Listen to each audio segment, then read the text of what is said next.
It had a massive impact to UPS. They went overnight from being able to induct at the DDU level, the local post office level, to having to deliver everything final mile with their Teamster drivers, the most expensive network in the US on that front. It really opened up what I believe is kind of a new and growing marketplace, the gig economy type of solution. I'm not here to tell you that the gig economy solution didn't exist prior to that, but it really was an accelerant. Welcome to Parcel Perspectives, the podcast dedicated to small parcel shippers. I'm Glenn Gooding, and each episode we dive into insights, best practices, and strategies to help you navigate this complex and costly market. Welcome to Parcel Perspectives. I'm your host, Glenn Gooding. The USPS is at a crossroads with new funding pressures, evolving delivery models, and modernization efforts underway. The Postal Service of tomorrow could look very different from what shippers rely on today. In this episode, we'll unpack what's changing, how it affects small parcel strategy, and what you can do now to stay ahead of the curve. A lot to unpack, folks. I'm glad you're with me. I want to talk a bit about the state of the USPS today, and then we'll push into kind of the implications in the marketplace, as well as maybe some more recent, let's say, partnership changes and some things that are happening out there. I think we're going to find ourselves straying into the broader lightweight residential e-commerce market and all the players involved. So, end of the day here, end of this podcast, I hope to give you some real visibility to my perception of the direction the market is leading and how it might affect your sourcing strategy, your procurement strategy in the future to set yourself up for growth, success, and stability in this ever-changing market. For those of you who have listened to me in the past, and those of you who kick around in the small parcel market a lot, you're very aware of what's called the Delivering for America plan that the Postal Service instituted. Really, Louis DeJoy, the previous Postmaster General. That Delivering for America plan was a 10-year plan, started in 2021 to go through 2031. And it's meant to address legacy costs, notably pre-funded retiree health benefits mandated by Congress, declining mail volumes, and aging infrastructure. The essence of that plan is a $40 billion investment in capital improvements, like facility upgrades and fleet modernization, supporting policies to repeal or reduce the retiree pre-funding mandate, which is a massive millstone for the USPS. It's previously cost the USPS over $5 billion annually. The introduction and refining of service standards, for example, slower delivery speeds for some services to reduce transportation expenses, right? And improve plant productivity. Additionally, maintaining universal 6-day mail and expanding 7-day package delivery to tap e-commerce opportunities. Now, to level set with everyone, the USPS projects $82.9 billion in revenue for fiscal year 2025. That's primarily derived from postage sales, shipping, and package services like Priority, Mail, and Ground Advantage. Now, I think it's important to note that the USPS's funding is primarily from the sales of postage and shipping services. It does not rely on direct taxpayer funding for its core operations, although there are government appropriations that exist for certain programs like health benefits. Now, I think it's also noteworthy that everybody understands that they're operating at a significant loss. They have for a long time. It is forecast that in that same fiscal year 2025, we're going to achieve about $6.9 billion in losses for the post office. So significant headwinds on that front. I want to pull back on the rudder for a minute, and I want to get up to 30,000 feet and just share a perspective of, let's say, the broader e-commerce market as it pertains to small parcel. Should be no surprise to anyone. I've been very consistent on this position, but I want everyone to understand that the lightweight residential delivery is a challenge in this marketplace. It's not carrier specific. I'm not talking solely about UPS or solely about FedEx or the USPS or On Track or GLS or gig economy. It is a challenge. It is, and I'll explain some of that for you. One, it's the most expensive delivery. You have to do fewer stops per mile, typically, fewer packages per delivery stop, and lower revenue per delivery stop because it's traditionally lighter weight and single piece. And so you have to cover fixed expense with that dynamic, and that's a real challenge. I don't care who you are. Now, that happens to be the area of growth as well. So we all know that e-commerce is growing at double-digit speed year over year, and it's getting a more pronounced slice of the overall retail sector revenue, right, on a year-over-year basis. That is where things are going for all the right reasons and convenience from a consumer perspective. Now, if we go back 10 months to Louis DeJoy, he was beginning to implement some more of the draconian type of changes for this delivering for America. He took let's say a dim view toward the Workshare program. Workshare program being postal aggregators and consolidators that would induct to the post office and leverage them solely for final mile delivery. That affected the likes of UPSMI, UPS Small Parcel with their SurePost product at the time. Could be DHL e-commerce, could be OSM. Pitney Bowes got hurt by that, right? And pulled out of that market. But that's the market I'm talking about. And so over the evolution of slowing down first class, building out a ground network, Louis DeJoy then looked at that and said, I have an underutilized ground hub and spoke network. I need to fill it up with parcels. Why am I accepting all these packages at the final mile? Let's collect more revenue. Let's source directly with the brands. And let's handle that product from pickup to delivery through a traditional life cycle. Let's offset the operational expense of the investment of the ground infrastructure to move first-class mail. I didn't happen to necessarily agree with that, but I understand the logic behind that maneuver.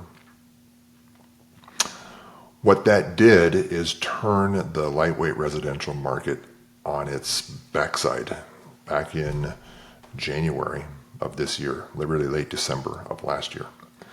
It forced DHL e-commerce to change its business model a bit, and you'll notice that they don't focus directly on less than a pound volume. They really want the 1 pound and up business at this point. It had a massive impact to UPS. They went overnight from being able to induct at the DDU level, the local post office level, to having to deliver everything final mile with their Teamster drivers, the most expensive network really in the US on that front.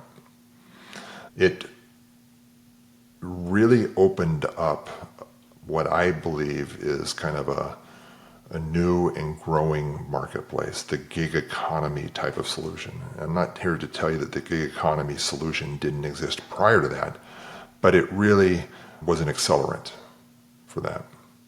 And so you saw gig economy providers driven by technology apps go out and make very aggressive offerings in the marketplace to go out and snatch up that volume.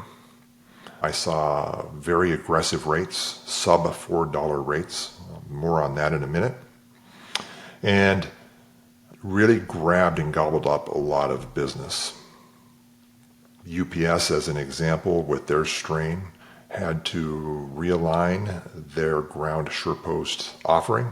They rebranded it to Ground Saver appropriately, and they had to impose rate increases on that rate structure to try to mitigate the cost increases that were incurring by having to make the final mile delivery. As a result, if you follow UPS's quarterly earnings reports, their volume on a year-over-year basis is down, driven predominantly off of a drawdown of Amazon, as well as loss in that particular modality, right? So those were all challenges. Now, I'm of the opinion, you call me old-fashioned, but I don't think a $4 lightweight residential rate is sustainable in the marketplace. For all of you who have them, great, high five you, take it while you can, but I don't believe it's sustainable. And that's where we're going to kind of circle back to the USPS as a player here. My personal opinion on that front is I believe there's a lot of private equity money, there's a lot of venture capital money that is looking for ways to penetrate this supply chain market. It's growing rapidly at double-digit pace. And if you can invest in technology that they love to invest in, that's sexy, they want to go out and they want to expand in that marketplace. And that's what I believe you're seeing with the gig economy market. Top line revenue, hey, we'll figure it out. And everyone that might be a little new to the space might take the bait and think you can move to profitability through additional volume. I'm here to tell you, I've run the simulations myself in my illustrious career. There is no pot of gold at the end of the rainbow in the lightweight residential market. I don't care if you're handling 10,000 pieces a day or you're handling 10 million pieces a day. There's no pot of gold at the end of the rainbow there. So I believe that there's going to have to be some rationality pushed into that. Now, let's go back to the USPS for a minute. The USPS is uniquely positioned to service the lightweight residential market like no other. They can own the market if they choose to. They have the asset-based infrastructure. They go to every delivery address 6 days a week, and they have the added benefit of having the most efficient residential delivery, being that if it fits in the mailbox, they don't get out of the vehicle. They just push it in with the rest of the first class mail that goes and they're on their way. No other carrier is afforded that benefit. So there's something to consider if you're a procurer of these things. Now, I talked a lot about delivering for America. It's still in place, but we have a new Postmaster General, David Steiner. It's not entirely clear what his position is with regard to Workshare programs and induction. However, UPS announced, I believe, a day after their quarterly earnings that they are entering into a tentative agreement with the post office to once again induct volume at the DDU level or into the post office for final mile delivery.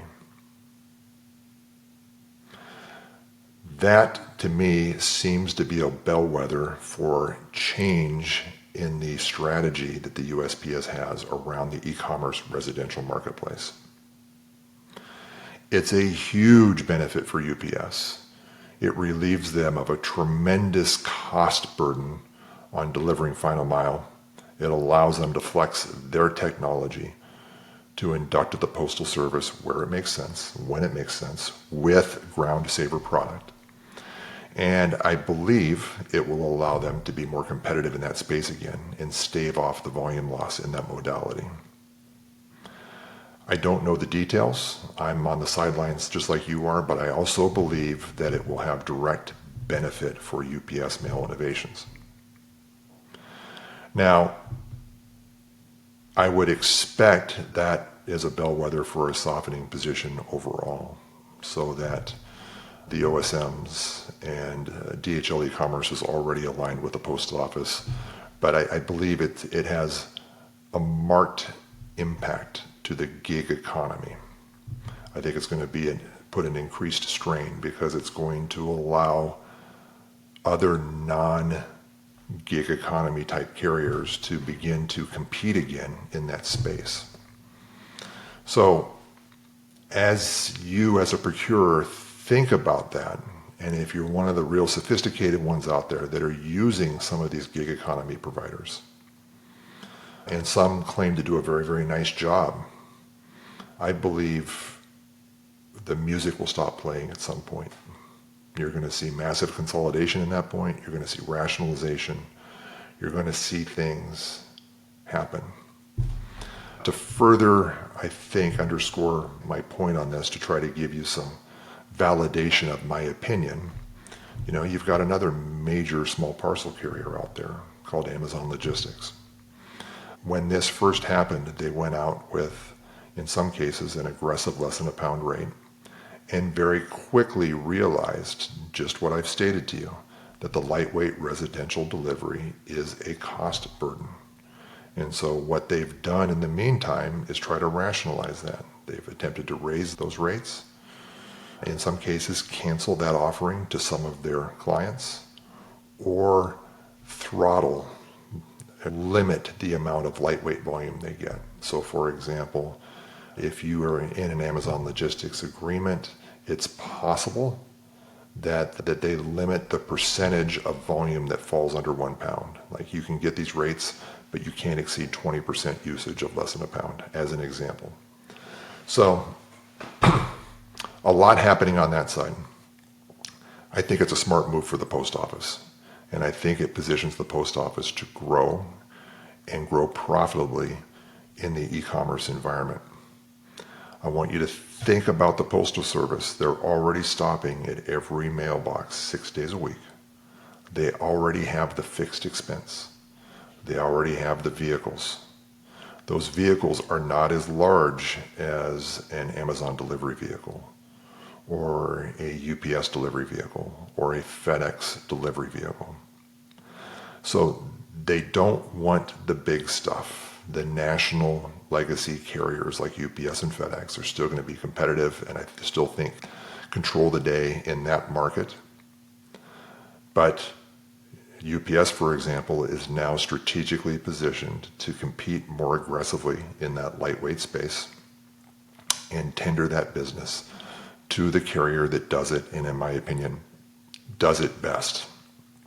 They're already at the mailbox, and all we're doing is adding revenue into that already existing fixed expense. So there is a massive ripple effect that I think is going to go back through the marketplace in 2026 here. I believe you're going to begin to start seeing some rationalization with the lightweight pricing that you see in the marketplace. I think it's highly possible you're going to see more consolidation with some of the gig economy providers. When you talk about a gig economy carrier, realize they have very little assets. And so if the music stops playing and they're out of money and they no longer are receiving funding, how long do you think it might take for them to shutter? Consider that with your resiliency. The takeaway out of this, in my opinion, is you need to have the USPS as part of your e-commerce strategy. They must be a valuable part. They will service the rural and super rural areas very effectively for you. Gig economy providers don't. And now with the recently announced tentative partnership with UPS again, you can also utilize the post office indirectly through an enhanced partnership with UPS on that front. So keep your ear to the ground on this, and I very much appreciate the cost savings allure of the gig economy. I'm not telling you not to do it, but I'm telling you, you need to have a viable contingency plan. You need to build resiliency in your e-commerce program on that front. And in all cases, if you're an e-commerce shipper, the USPS has a valuable place for your company and for your customers on that front. So Thank you once again for listening to me on another episode of Parcel Perspectives. By all means, feel free to reach out. And please, if you like what you're hearing, send it to a friend. Would love to expand the audience. Thank you very much.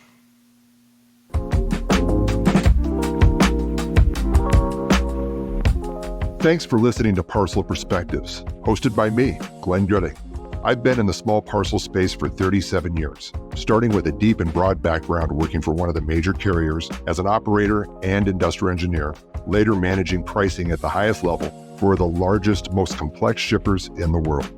Since then, I've been a national thought leader and worked to help drive strategy for clients from Fortune 50 companies to startup e-commerce businesses, helping them more competitively align in this complex and expensive market. If you enjoyed the show, please subscribe and share with friends. Join us next time for more expert advice and strategies to stay ahead of the shipping game.